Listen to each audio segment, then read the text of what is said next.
우리의 마음은 더 따뜻해지고 더 밝은 빛, 다시 오실 예수님의 그 소망이 깊어지는 때가 되면 좋겠습니다. 최근 여러 분야 이 전문가들은 현대 사회를 주의가 분산된 시대다, 예측 불가능한 시대다 이렇게 말을 합니다.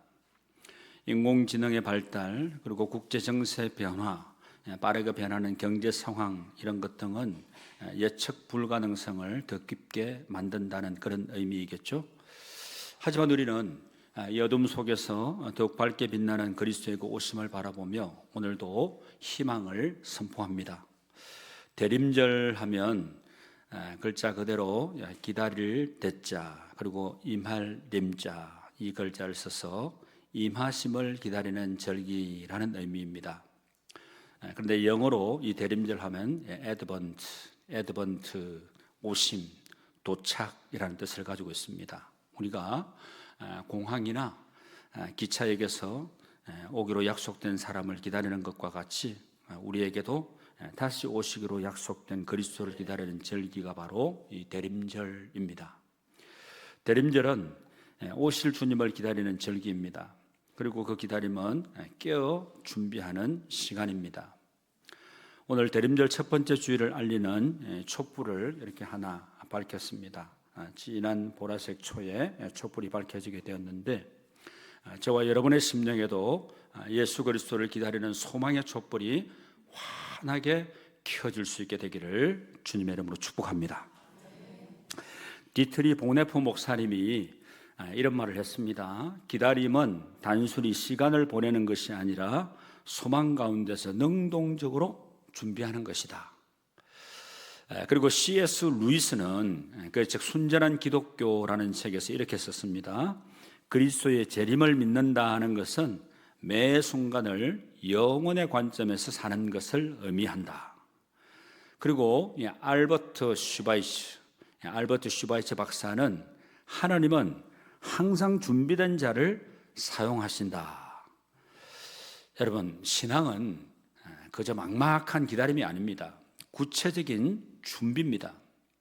이것을 신학적으로 볼 때 대림절은 종말론적인 희망을 품고 이 세상의 가치관에 안주하지 않고 메시아의 통치를 삶으로 구현하는 그런 훈련의 기간인 겁니다.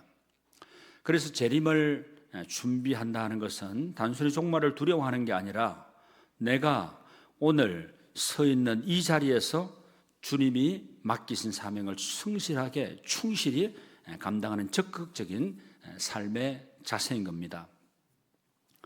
이게 바로 우리에게 주어진 가장 중요한 영적인 교훈입니다. 오늘 본문 36절에서 39절까지 내용을 보시면 무관심에 대해서 경계하라 하는 그런 영적 메시지를 던져줍니다. 예수님께서는 마지막 때가 노아의 때와 같을 것이다 라고 말씀을 합니다. 여러분 38절 말씀을 보시겠습니까?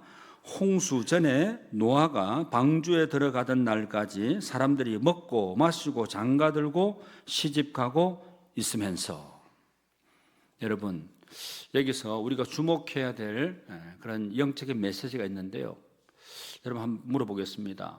우리가 일상의 삶 가운데서 먹고 마시고 결혼한 것, 이게 죄입니까? 죄 아니죠. 먹는 것, 입는 것 죄 아닙니다. 결혼하는 것 죄 아닙니다. 어제 저도 제가 있었던 교회에 원로 목사님 아들이 50세가 넘어서 노총각인데 결혼을 하더라고요. 여러분 그게 죄면 결혼을 하겠습니까? 하나님의 축복인 거고, 그러니까 이제 결혼을 하게 되죠. 그리고 결혼식 이후에는 1층에 또 친교실에 내려가서 맛있는 음식을 준비해서 잔치 그 음식을 준비해서 맛있게 음식을 먹으면서 교제도 하고, 먹는 거 죄 아니죠. 결혼하는 것, 또 먹는 것, 마시는 것 죄 아닙니다. 먹고 마시고 결혼하는 것 죄가 아닌데 이건 하나님이 주신 일상의 축복인 거죠. 그런데 왜 이게 심판의 원인이 되었을까? 이런 질문을 한번 던져보지 않겠습니까? 문제는 일상 그 자체가 아니라 일상에 매몰되어 다가오는 하나님의 시간을 전혀 깨닫지 못한 영적인 무감각에 있었다는 겁니다. 여러분, 그래서 우리는 오늘 말씀의 이 중요한 키워드를 말씀드리자면 하나님의 주권, 하나님의 시간, 하나님의 때, 그리고 이것을 하나님의 때를 우리가 맞이하기 위한 영적인 어떤 준비가 되어야 되냐 하고 우리가 좀 생각을 묵상을 깊이 해볼 수 있는 그런 말씀인데, 오늘 찬양대가 부른 이 찬양의 가사가 굉장히 의미가 있었다고 생각을 합니다. 여러분, 우리 오늘 이 시대를 살아가는 현대인들 굉장히 바쁘게 살아가죠. 하루가 어떻게 지나가는지, 하루가 언제 금방 지나갔는지 그냥 굉장히 빠르다는 표현을 어떻게 얘기하든가 쏜살같이 지나간다 얘기하죠. 화살에 할 시를 당겼다 탁 놔버리면 언제 그 표적의 관역에 가서 벌써 맞아 있는 거예요. 그래서 영성신학자 헨리 나우에는 이런 말을 했습니다. 바쁜 삶이 영적인 삶의 가장 큰 적이다, 이렇게 경고의 말을 했습니다. 바쁘게 열심히 사는 거 좋죠. 그런데 그 삶이 여러분 계속 일관되게 사라집니까? 사람의 건강 상태도 그렇고 또 연령의 이 체력의 상태도 그렇고 거기에 따라서 다 템포가 달라지게 되어 있습니다. 그리고 몸에 좀 문제가 생겼을 때 밸런스가 좀 틀어졌다고 생각하면 잠깐 쉬어줄 수도 있어야 되고, 그리고 좀 뭔가 다른 방향에서 시각에서 볼 수 있어야 되고 하는 이런 것들이 좀 있어야 되는데, 늘 일관성 있게 그냥 속도 하나도 템포 하나도 바뀌지 않고 살아가다 보면 분명히 몸에 문제가 생겨날 수 있는 거죠. 여러분, 바쁘게 산다고 해서 다 좋은 건 아닙니다. 그래서 우리 영성신학 헨리 나우엔이 바쁜 삶이 영적인 삶의 가장 큰 적이다라고 얘기를 했던 겁니다. 여러분, 이어진 39절 말씀 보시겠습니까? 39절 말씀 뭐라고 말씀합니까? 같이 읽어보시죠. 홍수가 나서 그들을 다 멸하기까지 깨닫지 못하였으니 인자의 임함도 이와 같으리라.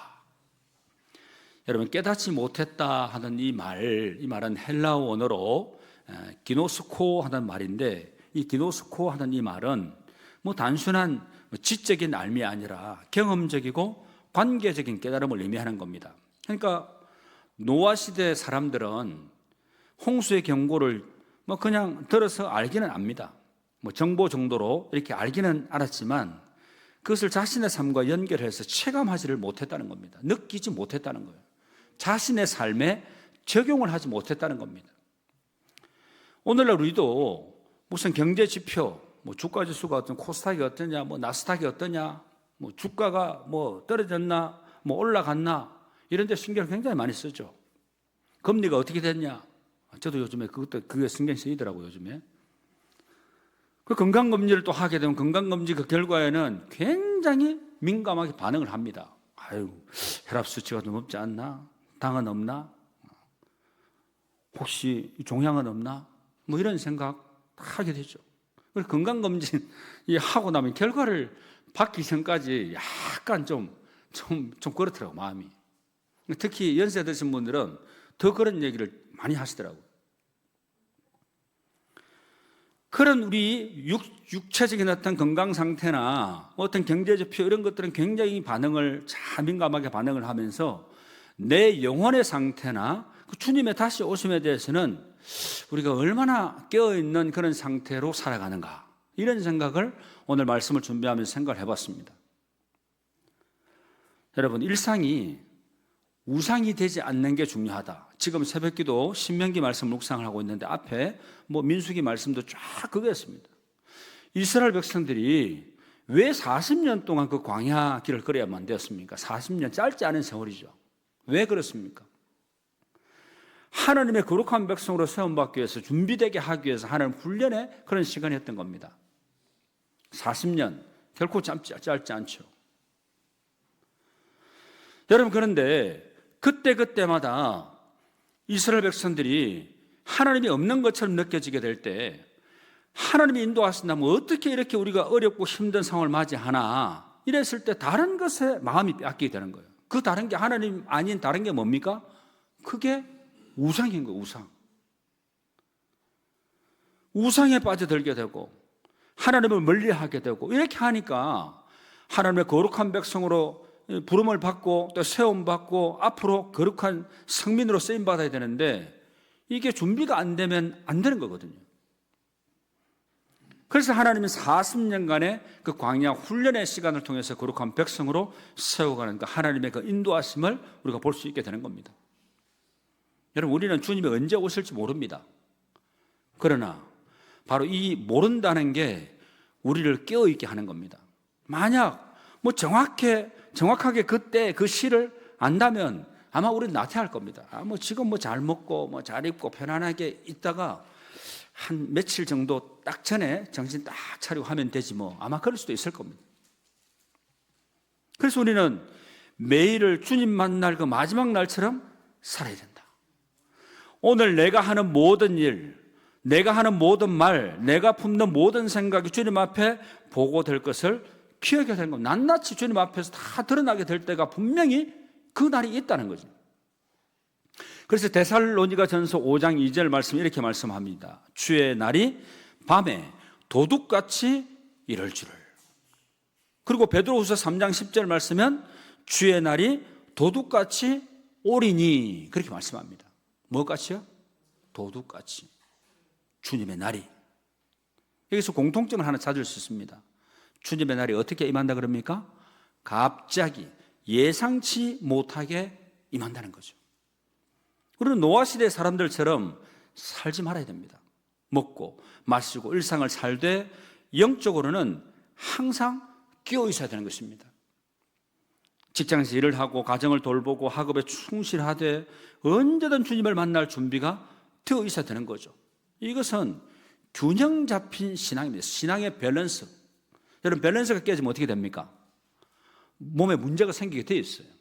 잘 먹다가 맛있게 먹다가 많이 포만감 느낄 정도로 맛있게 먹다가 갑자기 변질된 음식을 먹는다든지 무슨 문제 있는 음식을 먹었다 그러면 금방 배가 반응을 일으킵니다. 위아래로 다 토합니다. 어지럽습니다. 제가 지난 주간에 그런 경험했다니까요. 여러분, 세상 한가운데서 책임 있게 살되 영혼을 사모하는 마음으로 살아가는 지혜로운 믿음의 성도님들이 다 되시길 바랍니다. 여러분, 토마스 아킨퍼스가 그리스도를 본받아 하는 기독교 고전, 여러분 다 아시죠? 이 책 아실 텐데, 그리스도를 본받아 하는 이 기독교 고전 이 책에서 이렇게 말을 합니다. 마치 오늘이 마지막 날인 것처럼 살되 영원히 살 것처럼 배우라. 여러분, 이게 균형입니다. 그리고 이어지는 40절 41절 말씀에는 함께 있지만 다른 운명에 대한 말씀인데, 여러분 40절 41절 말씀 같이 한번 읽어보실까요? 시작. 그때에 두 사람이 밭에 있음에 한 사람은 데려가고 한 사람은 버려둠을 당할 것이요, 두 여자가 맷돌질을 하고 있음에 한 사람은 데려가고 한 사람은 버려둠을 당할 것이니라. 두 여자가 맷돌질을 하고 있는데 한 사람은 데려가고 한 사람은 남겨집니다. 이 구절의 핵심은 뭐냐 하면 장소가 아니라 상태입니다. 주님이 오시는 날 성전에서 기도하는 사람만 구원받는다는 게 아닙니다. 밭에, 그러니까 지금은 치면은 일터, 우리 직장 있고 일을 하고 있고 맷돌, 이 가사노동 아닙니까? 가사노동을 하는 이런 지극히 평범한 삶의 현장에서 구원과 심판이 갈려지게 된다는 거죠. 평상시 보이지 않는 이 땅속의 어떤 기초나 그리고 지상에 높이 올라간 건물에 어떤 이 건물에 불필요한 것, 그리고 문제가 생겼을 때 이 건물에 엄청난 안 좋은 영향을 끼칠 수 있는 이런 요소들이 굉장히 많이 있다는 것을 알 겁니다. 여러분, 지난 주간에 홍콩의 고층 빌딩에서 화재가 난 거 아시죠? 수십 명이 희생을 당했어요. 여러분, 건물의 기초가 제대로 되어 있지 않으면 지진이나 그리고 뭐 화재 같은 거 났을 때나 무슨 어떤 외부의 압력이, 물리적인 압력이 가해 왔을 때 그 건물이 견디지를 못하고 무너질 수밖에 없는 거죠.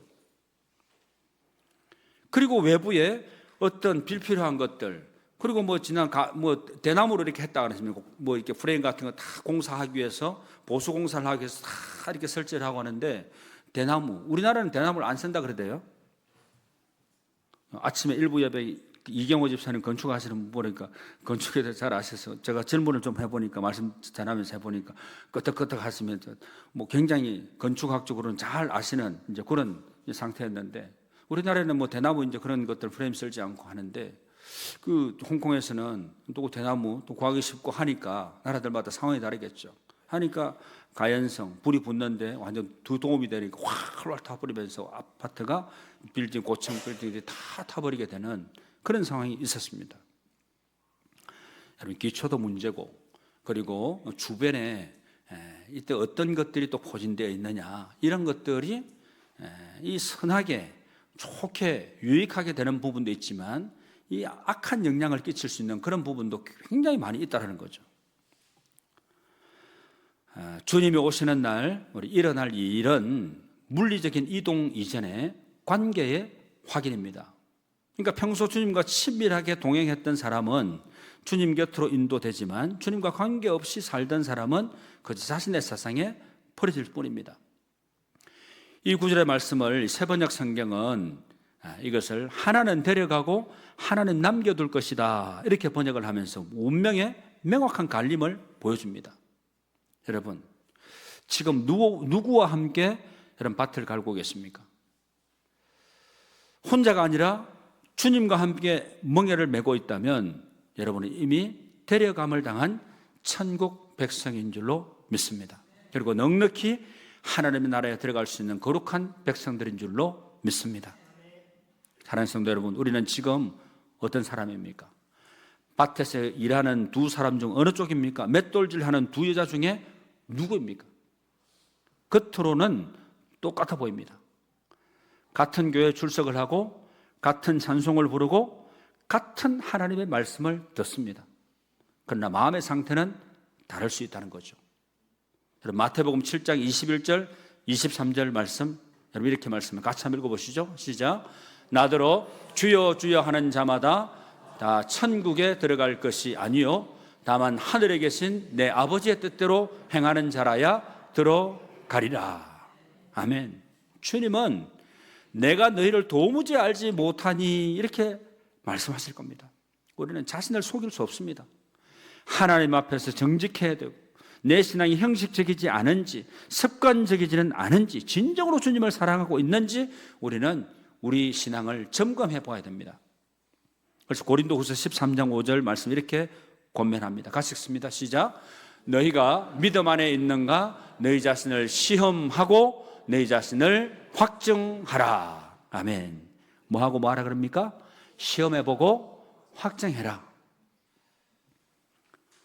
그리고 이제 마지막 부분 42절에서 44절 말씀은 주인과 도둑에 대한 비유의 말씀입니다. 마지막으로 주님은 깨어있으라 이렇게 명령하십니다. 그러면서 도둑의 비유를 드시는데, 만일 집주인이 도둑이 어느 시각에 올 줄을 알았더라면 깨어있어 그 집을 뚫지 못하게 하였으리라.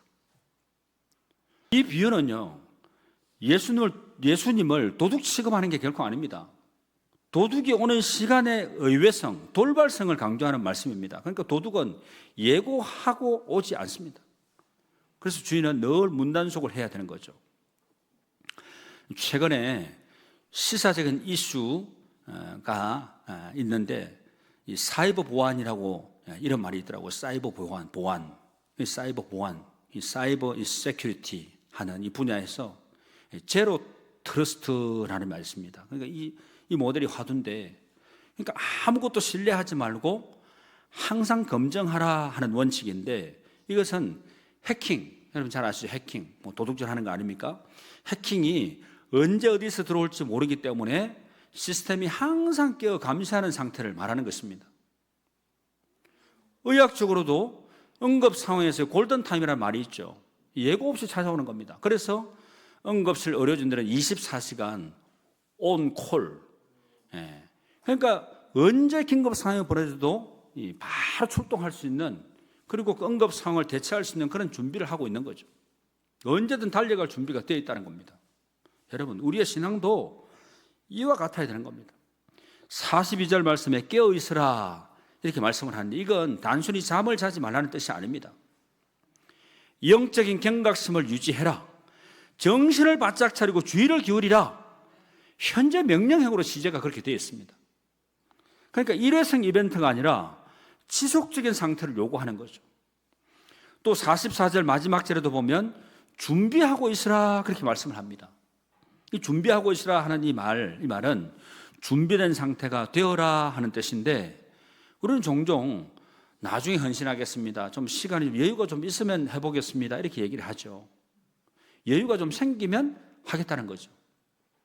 그러나 영적인 준비는 미래형이 아니라 항상 현재 진행형이어야만 합니다. 그래서 데살로니가전서 5장 6절 말씀에 이렇게 말씀합니다. 우리는 다른 이들과 같이 자지 말고 오직 깨어 정신을 차릴지라. 여러분, 이것은 불안에 떨리는 말이 아닙니다. 주인이 돌아올 때 반갑게 맞이하기 위해서 집을 정돈하고 현관에 불을 밝혀두는 설렘, 그것이 바로 이 대림절의 깨어있음의 의미인 것입니다. 누가복음 21장 36절 말씀 같이 한번 읽어보실까요? 누가복음 21장 36절 시작. 이러므로 너희는 장차 올 이 모든 일을 능히 피하고 인자 앞에 서도록 항상 기도하며 깨어 있으라. 아멘. 여러분, 에베소서 6장 18절 말씀도 같이 한번 읽어봅니다. 모든 기도와 간구를 하되 항상 성령 안에서 기도하고 이를 위하여 깨어 구하기를 항상 힘쓰라. 아멘. 한 교회 장로님이 계셨습니다. 은퇴를 앞두고 건강검진에서 큰 병 진단을 의사소견으로 받았습니다. 가족들은 충격에 빠졌지만 정작 장로님은 담담하게 언젠가는 주님 앞에 갈 줄 알고 매일을 마지막처럼 살려고 애써왔으니 이 또한 주님의 때인 줄 믿는다, 이렇게 고백을 했습니다. 그분의 성경은 군데군데 눈물 자국이 배어 있었고 예배 자리에는 늘 먼저 와서 조용히 기도하던 흔적이 있었습니다. 병실에서도 간호사들에게 따뜻하게 복음을 전하면서 감사의 말을 쉬지 않았습니다. 결국 장로님은 어떻게 됐을까요? 큰 수술을 받고 난 후에 회복의 은혜를 경험하게 되었습니다. 하지만 주변 사람들은 장로님의 믿음은 평소 준비된 삶에서 나온 것이었다, 이렇게 고백을 했습니다. 여러분, 이 이야기는요, 준비된 사람에게 위기와 죽음의 그림자조차 주님 만남의 통로가 될 수 있다는 것을 잘 보여준다고 저는 말씀드리고 싶습니다. 말씀을 정리하도록 하죠. 주님은 대림절 첫 번째 주일을 맞은 우리에게 깨어 있으라, 준비해라 말씀합니다. 우리는 종말의 날짜를 몰라서 두려워하는 사람이 아니라 주님을 향한 소망으로 미래를 살아가는 믿음의 사람들인 줄로 믿습니다. 불확실한 시대일수록 믿음의 확실함이 빛납니다. 일상이 복잡할수록 영적인 감각은 더욱 깨어 있어야 하는 것입니다. 준비된 사람은 결코 흔들리지 않습니다. 왜요? 기초가 탄탄하기 때문에 비가 내리고 창수가 나도 무너지지 않습니다. 준비된 공동체는 시대의 빛이 됩니다. 여러분, 오늘날 이 시대에 본질을 회복하자, 이 말은 이미 오래전부터 본질을 회복해야 된다. 종교개혁 때도 사실은 그 기치가 크지 않습니까? 그러나 아직도 본질을 회복하자 하는 말이 나오는 것은 본질을 회복하지 못했기 때문이 아니겠습니까? 여러분, 본질로 다시 돌아가고 복음의 능력이 나타나고 복음의 능력으로 승리하며 하나님이 말씀으로 역사하심을 우리가 목도하며 주님의 일하심을 우리가 정말 영적으로 체험하는 그런 이 대림절 기간, 앞으로 우리에게 다가오고 될 미래의 삶이 현재적인 삶으로 이루어지는 그런 복된 우리의 믿음 삶이 될 수 있기를 우리 주님의 이름으로 축원합니다. 기도드리겠습니다. 사랑과 은혜가 풍성하신 아버지 하나님, 오늘 대림절 첫 주일 주신 말씀을 통하여 노아의 때와 같이 무감각한 시대를 살아가는 죄를 일깨워 주시니 감사를 드립니다. 이 시간 성령님께서 우리의 눈을 열어주시사 다가오는 하나님 나라를 보게 하시고 오늘 일하는 시간을 영혼과 잇대어 살아가는 지혜를 허락하여 주시옵소서. 한 사람은 데려감을 당하고 한 사람은 버려둠을 당하는 엄중한 말씀 앞에서 두려움이 아니라 거룩한 결단으로 주님 손 꽉 붙들고 나아가는 우리의 삶이 되게 하여 주시옵소서. 예수님의 이름으로 기도하옵나이다. 아멘.